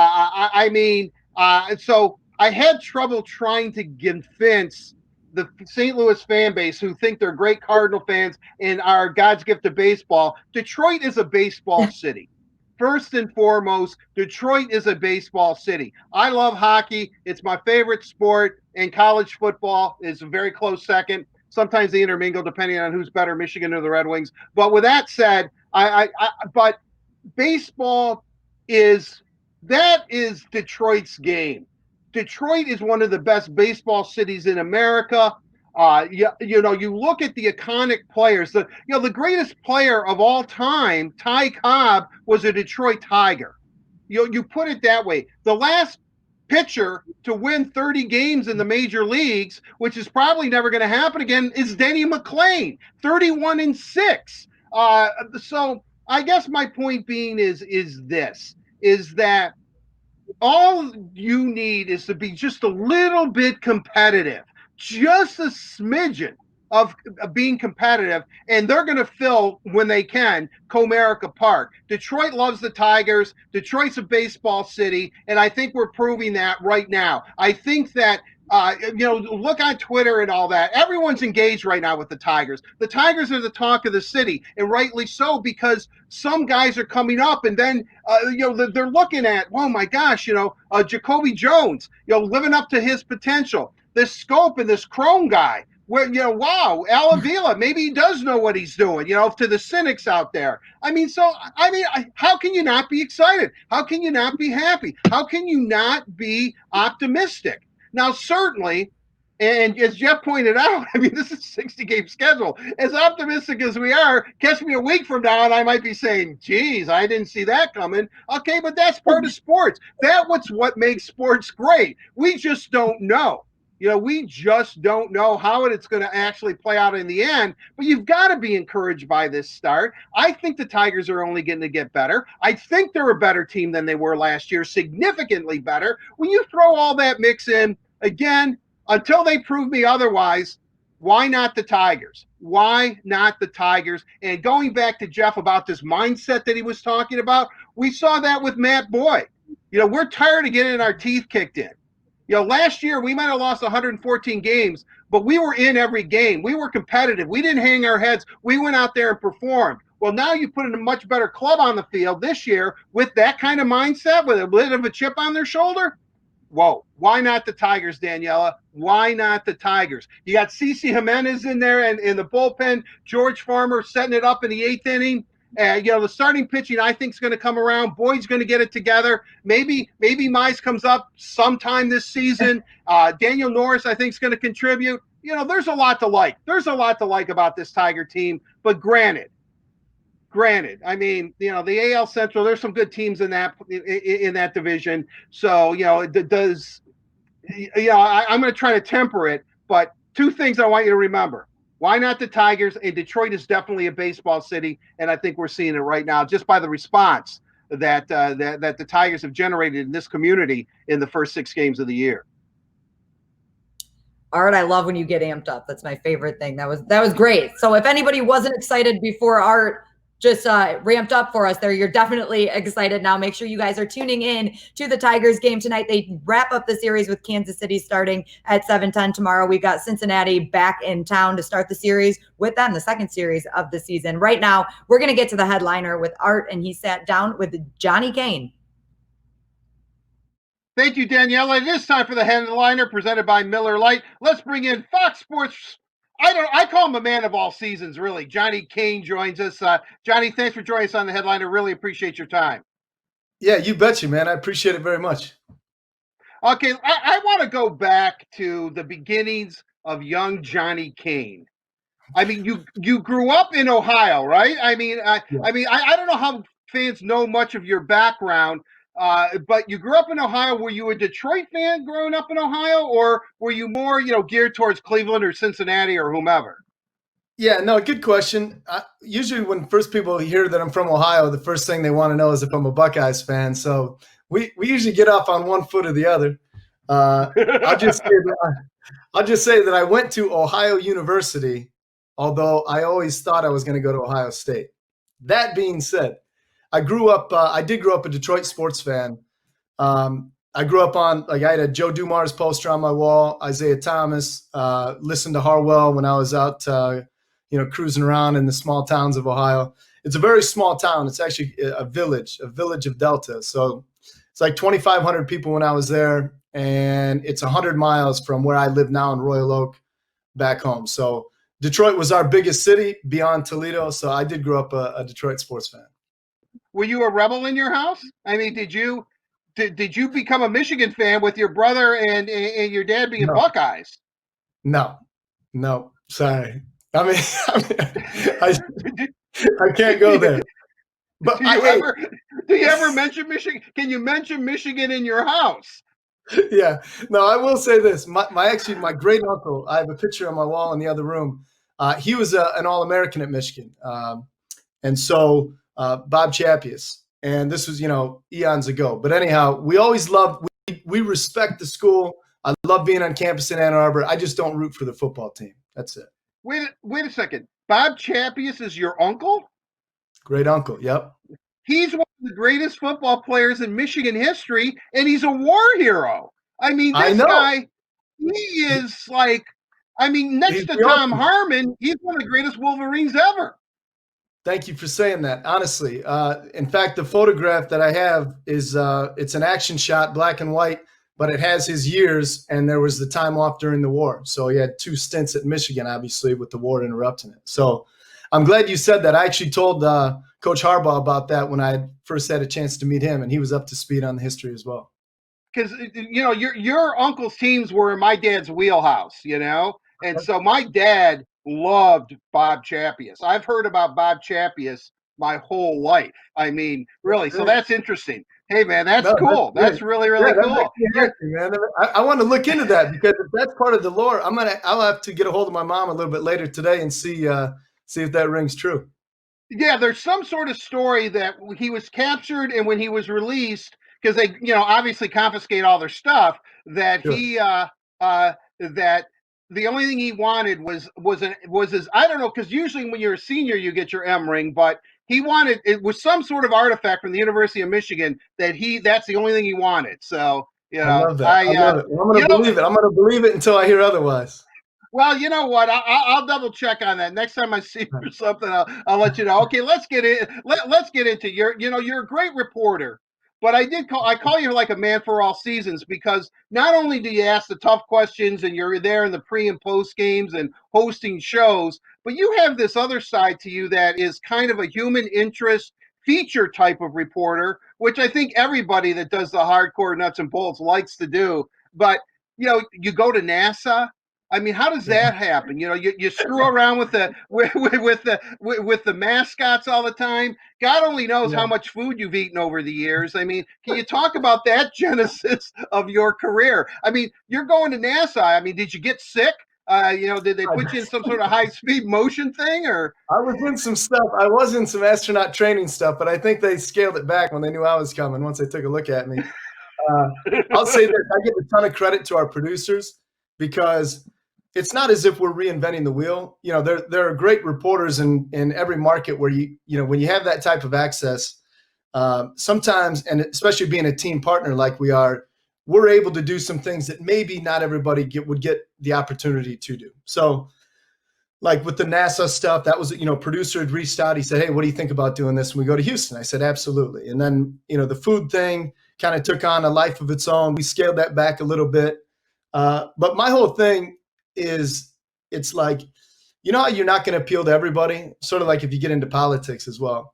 If you do radio, if you do television, if you're a writer, you'll never be able to appeal to everybody, but you just have to be true to who you are. We try to showcase everything that's available to a fan that would want to come, right? So rather than just, like you said, we can all do the games, and there's plenty of them, not this season, but there are plenty of games where you can just come in and do the regular stories. But when you have an opportunity to do some of the ancillary stuff, to me, it's showcasing everybody what exists. And then if we can bring a smile to some people's face, that's good. There's some people that think some of the stuff we do is hokey, and that's fine too, but it's just we try to have a little bit of fun with it and think outside the box, I guess. Well, going to NASA, another thing that I like, because there was a point, I know you said you scaled back on it, where God only knows what you were going to put in your mouth. And I mean that in a good way. Every time I turned around, you were eating something. I mean, what was, I mean, how much weight first did you put on, or did you have to constantly work out? And what was the most delicious thing out of all these morsels that you experienced that you've eaten over the years? No, it's a great question, because I actually did put on weight. Now, some people, everybody's different. So we all have our own body types. But I can tell you from the time I moved to Detroit, and I'm not saying it was all related to ballpark food, some of it. But when I moved to Detroit, I put on at least 30 pounds since then, right? So I would say, I mean, again, baseball is different from, say, I do a lot with the Pistons in the NBA as well.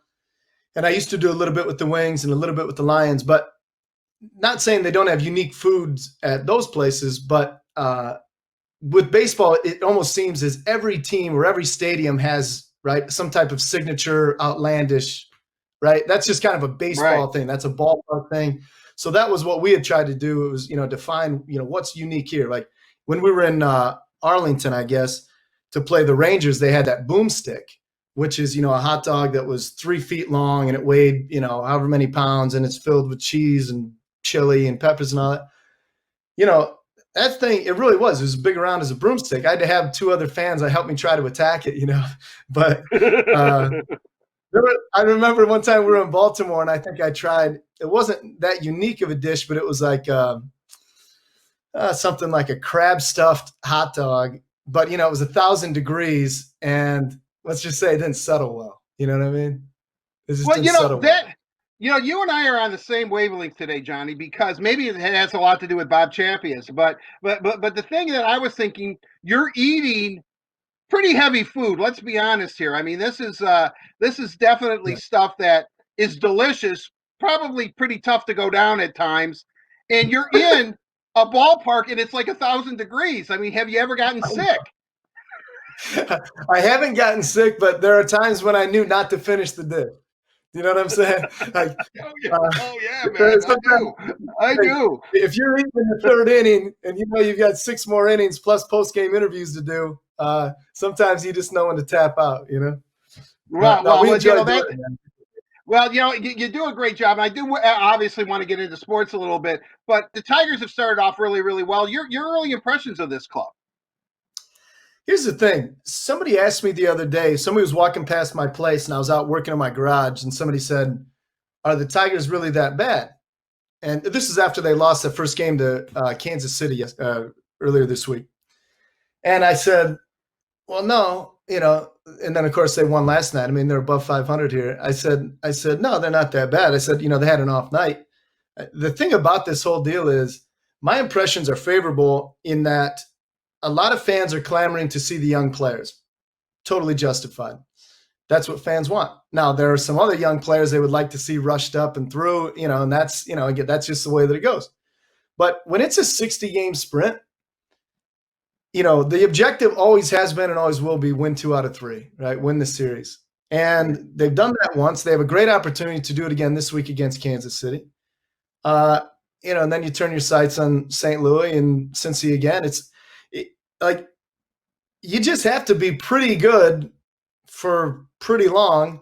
And the way that the playoff structure is now, you could be in it. And then it's all bets are off. So, look, I don't know if anybody was targeting this as a World Series year, before the pandemic, and maybe not necessarily once the pandemic started. But we're seeing some of these young kids make their debut. There's no substitute for experience.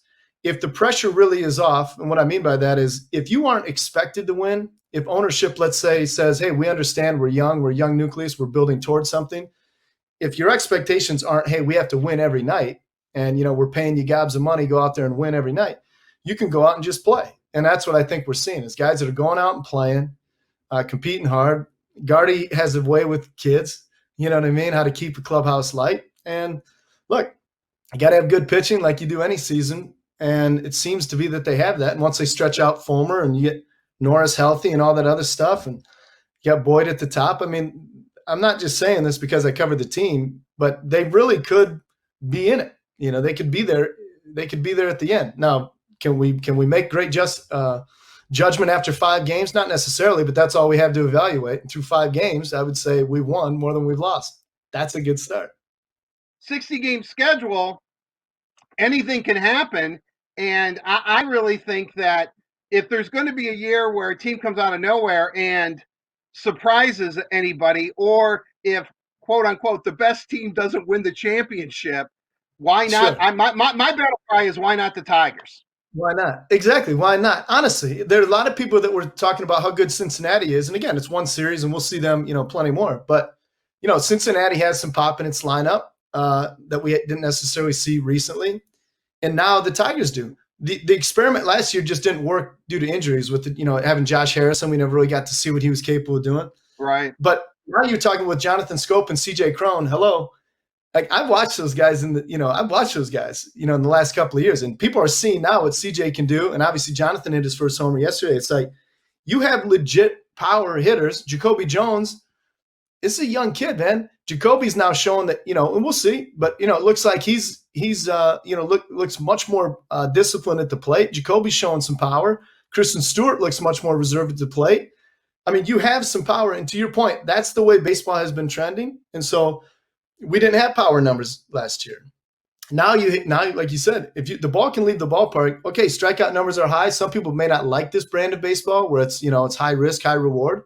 But look, if the Tigers show that they can hit home runs and you can do that, up and down the lineup, or at least 1 through 6, 1 through 7, then yeah, we're not out of any game. No question.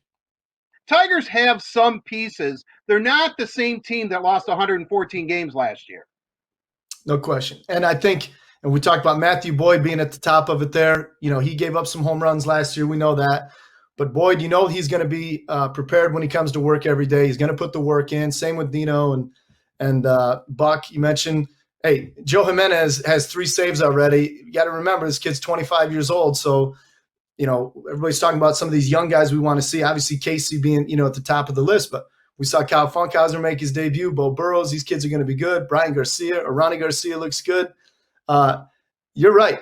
You're right, man. Again, we can be optimistic. That's what we should be following this club. And maybe other teams around baseball are saying similar things, but they do seem to have enough, arms in the stable to be competitive early on. Again, can they stay healthy? I'm not talking COVID-related health. I'm just saying, can they stay healthy, right, with respect to arm issues and whatnot? If they can, then absolutely. I think this is a vastly different team than what we saw last year.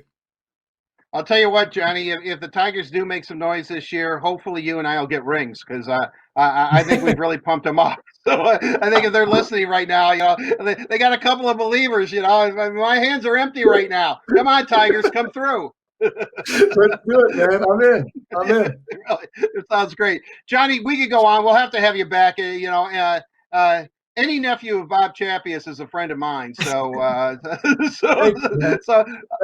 certainly appreciate. No, I'm telling you, not only a great football player for the U of M, but also a great human being. So obviously that's a great legacy to have. I really appreciate your time. Thank you very, very much, and look forward to seeing you. With everything you do at Fox, as I said, you're a man for all seasons. You're a true Renaissance man. Best of luck, Johnny. Thank you very much. Thanks so much. Let's talk soon. All right. There you have it, Daniela. It is the one and only Johnny Kane on the headliner, presented by Miller Lite. Miller Lite, the original light beer. It tastes great, only 96 calories, and it's available for delivery. Johnny, I hope you're listening right now, but I have to tell you that I am one of the people that love the food bits. So I don't think you can do that this season. I'm assuming that's probably not going to happen, but as soon as you can, I want to go back to more of the food bits. Great interview, Art. It was great to hear from Johnny. Now, you guys, we're going to get into Let's Socialize, presented by our friends at AAA. And of course, we're going to bring back Carly for this one. She's been all over the social media accounts, and she has all of your questions. But Carly, wait, what do you think? The food bits are great, right? Like that. I want to know what food is in every ballpark, honestly. I love it. I'm not gonna lie. I've been on camera a few times eating sandwiches throughout Little Caesars Arena. They always have luncheon on something. So I mean, on both sides of it, I love to watch it. I love his food bits, but also, you know, in his shoes, you get free food. Like, there's nothing wrong with it. I benefited too because when Carly didn't want to finish whatever she was eating, she would bring it to me and I would get to finish it. Every time. That one sandwich, I can't remember which restaurant it was, but so good with the jam. Oh, it's good. Yeah, All very right. good. Anyway, let's hop into Let's Social. We have a few really good questions, you guys. This is going to be one of our favorites. I can already tell. First one up, Art. In honor of Dylan's birthday, which is today, again, happy birthday once again, Dylan. What's your favorite Dylan Larkin moment? I know it's going to be a hard one, and I'm only giving you 2 minutes to answer this, Art, and that's long-winded. Okay, real quickly though, I when we had Jeff on, I talked about what happened in Philadelphia, and I want to clear it up because I said that one of their coaches tested positive, and what exactly has happened, and I think this is important, and I definitely will get into the Dylan question. Corona's outbreak has left another team, the Philadelphia Phillies, idle for 5 days, aiming to play a doubleheader that could entail 7-inning games and scheduling a new opponent. One of the clubhouse staff tested positive along with another employee. So that's probably an ongoing story that we're going to have to follow. But I wanted to clear that up. All personnel, on-field personnel, 2 days in a row have been negative. So that's good. That's important, but that's obviously a developing story. With that said, my greatest... my favorite Dylan story. Well, first of all, he turns 24 years old today. Happy birthday to Dylan, or my favorite moment for Dylan. I think there's two. Actually, for someone who is that young, and I know he's been a Red Wing since he's been 19, seems like he's been here forever. That jersey they're giving away, by the way, is going to be a collector's item because it has an A on it, because as we know, when the season starts, next hockey season, he's going to have a C. I'm convinced that Steve's finally going to pull the trigger on that one. But I've been awarding him the C for like 3 years now. So, but I think there was a moment, I can't recall the team this year, where he got the puck and kind of Bobby Orr-esque skated through all 5 defenders, went in on the goalie and scored a goal. That is my favorite moment because it shows his high skill level. He does have a great shot. I wish he would shoot more. He has great moves. This was actually a skill move that he pulled off. But, he has that speed. Nothing is better than speed and being able to skate. He's one of the best skaters in the world. He still holds the record for fastest skater in the NHL in the skills competition. But, going through an entire team, all 3 forwards, both defensemen, and then scoring a goal. I love those kind of end-to-end rushes. I know after the game I asked him about it, and, he kind of laughed and smirked, and, he's a real modest young man. So he's not going to say, yeah, that was my plan all the time. I knew that I could beat them. But the way he answered it, he knew, I knew, and that he was going to beat him and score a goal, and that's exactly what he did. So that's it. End-to-end rushes, can't beat it. Dylan's going to have a lot more of those in the red and white for many seasons to come. Love it. And as Art mentioned, you guys, do not forget to head on over to DetroitRedWings.com, submit that form to be entered to win a chance to win an authentic jersey autographed by Dylan Larkin. All right. So question number 2 is going to be for Daniela. What would you name a new team or franchise? Again, so the fan asked just for the name of the team or franchise. I also want to know, what city would you pick for a new team or franchise? That's what I was going to say, Carly. That's kind of a vague question because you got to give me what's the sport? What city are we in? Let's say hockey in honor of Seattle Kraken. Okay, hockey in what's a city that doesn't have hockey right now? I can't even think. I gotta go. San Diego. Let's get some. I know California has enough hockey teams, but I mean, San Diego's amazing. So I don't know. Just the surfers, the San Diego Surfers, the San Diego Ice Surfers. Oh, that's pretty good. I like that. All right. Hey, I mean, if I have I'm millions of dollars, I would totally be the co-owner, but again, I don't. So maybe someday. So I dig it. San Diego ice surfers. Dig it. All right. Third question is coming to you, Art. This is my favorite. The most random question I think I've ever gotten on Let's Socialize. Okay, are you ready for this one? Would you rather live in the ocean or outer space? Speaking of San Diego ice surfers. Well, this is kind of a James Bondish kind of question. You know, if I were an evil Bond villain, would my lair or whatever that word is be underwater, or would I be out in space? Well, I'll tell you what. You know, we don't know much about underwater either. You know, I mean, it's so deep and water pressure and all that. There's a lot of parts of the ocean that have been unexplored. You know, we don't know what's living down there. You know, who only knows? You know, Aquaman could be real for all I know. Space is really intriguing.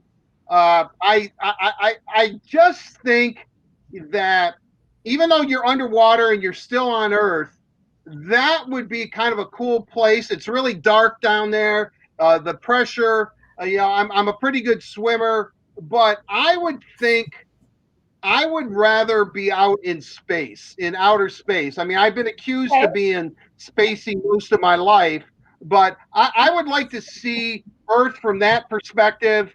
You know, look at the stars. I think that being someplace where very few human beings have been, and yes, I do believe we landed on the moon.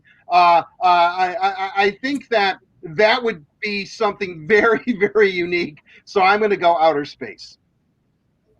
Outer space. I dig it. All right, guys, we are sending Art to space. I'll see if we can fit that in the budget somewhere. All right. Last but not least, one of the fans wants to hear your best roar. So your best Tigers roar. So Daniela, we'll start with you. Make it a big one. And then Art, we're going to hear yours. I have to roar right now. Who sent this in? Yeah. I wish we had the name. Wait, look at this, guys. My mask fits perfectly. Look it. Okay. There you go. Yeah.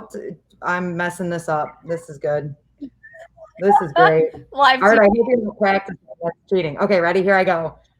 This is the most embarrassing thing I think I've ever done on live anything. Okay, so here we go.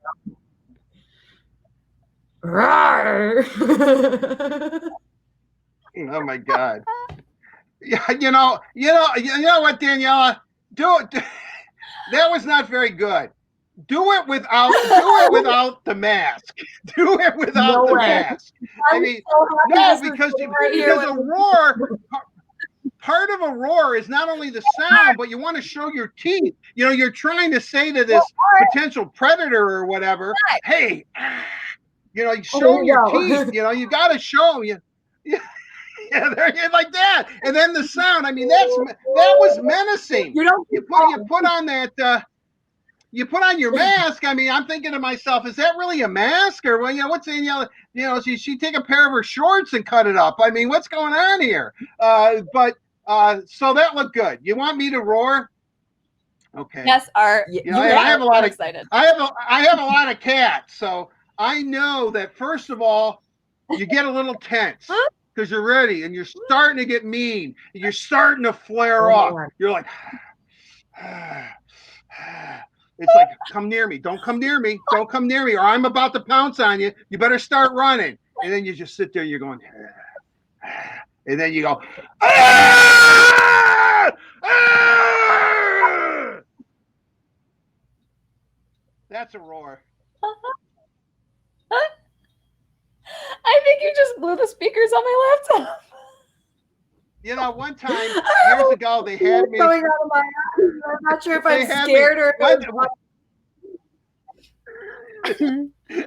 I think you'd be running. One time, they had me cut like Go Wings. As a matter of fact, I still think they played it in the arena when they'll play a song. There's, you know, you hear over the arena at Little Caesars and now at Little Caesars and at the Joe that Go Wings. That's actually my voice. And what's funny about that is I didn't know that. And I went to a Red Wing game and I'm sitting next to Dan Miller. at up in the press box. This is at Joe Louis Arena, and they're playing like Red Wings, my Red Wings, or something. And then they announce the lineup, and then you hear this "Go Wings!" And I look at Miller, I go, "Man, that voice sounds familiar." He goes, "It's you, idiot! It's you!" And I can remember this was a loud "Go Wings." I screamed so loudly, and I mean, I was, the old General Chuck Keller was the one. This was back in 1270, the sports station days. I screamed so loud, and I obviously pinned the meter, that I burst a couple of blood vessels in my throat, and I tasted blood for days. I mean, so moral of the story, kids, when you're screaming and people want you to do a roar, take it down a notch, because if you go full force, you could burst a blood vessel or two, and and it hurts, and you're gonna bleed, and blood. I don't know why vampires love blood so much, because it is not a good taste. Okay. I don't even know what to say. Carly, do not think that you're getting out of this without roaring, because I will keep us on this thing until we get a roar out of you. So out of time. So that's all for Let's Socialize. No, you're not. Come on, Carly. Roar. Carly, this is an opportunity to pat yourself on the back. Once you put look, your roar is going to be better than Daniela's. I think we know that right now. So why don't you just why don't you just roar? I have a story. So growing up, my favorite movie of all roar. Wait, okay. What your favorite movie of all time? You guys do this to me every time. My favorite movie of all time growing up was The Lion King. I thought I was Simba.